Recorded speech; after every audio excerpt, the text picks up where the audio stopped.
not. Yeah. Oh, absolutely. Yeah. Absolutely. That's funny. So Reuters picked up the news that Symantec had said to them essentially in a press release, although they weren't naming the CIA as a function of their corporate policy not to do so, they had, after Symantec looked over the Vault 7 document leaks, pieces clicked into place, and they were able to go back and look at data that they had captured of previous attacks where they hadn't known exactly what was going on. And in 40 different instances, that is cyber attacks against at least 40 organizations around the world, they found that the tools referenced in the leaked WikiLeaks documents that are, believed to be legitimately from a CIA document trove, matched perfectly the attacks that they had no attribution for until now. So it shouldn't come as a surprise. And these 40 corporations that were attacked by these were spread out around 16 countries.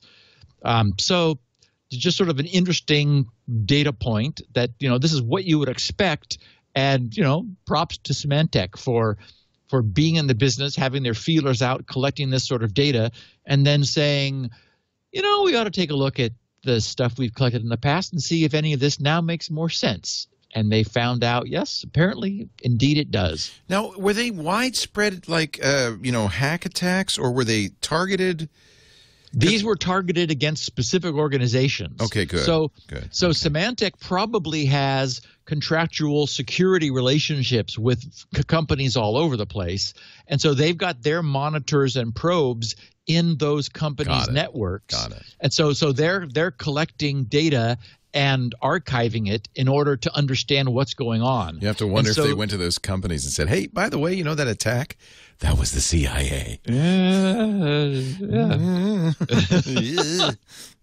So we've talked endlessly about certificate authorities, about how, Hey, Charlotte County. This is Charlotte County COPWATCH, and I wanted to explain what fair use is. You can use pieces of your news articles if you're doing it for news reporting, you have commentary, and you're doing it for education purposes. So that's what fair use is, as you can see right here. Another reason why I wanted to make this video is to let you know I have just joined with Patreon. A nice thing with Patreon, I make no money on YouTube. They took the money away years ago.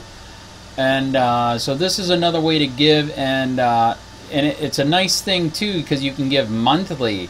You can give $1, $5, $10, whatever. I do 4 to 5 hours a day on trying to wake the sheep up on how corrupt it is and different ways that you can fight the corruption.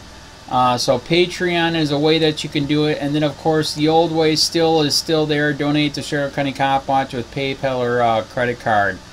So keep that in mind. 4 to 5 hours a day. I make no money, but the corruption happened to me, and I'm sick of it, so I'm trying to wake people up.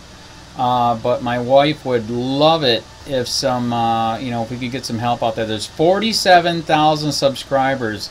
Just think if each one of you subscribers just gave let's say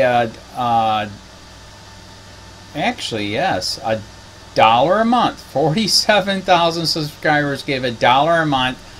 That would be awesome. That's not going to happen. But anyways, that would be great if it did happen. But do the math in your head. Just think about it. Like I said, 4 to 5 hours a day. I get no money from YouTube. YouTube has gone nuts. You can't do anything anymore.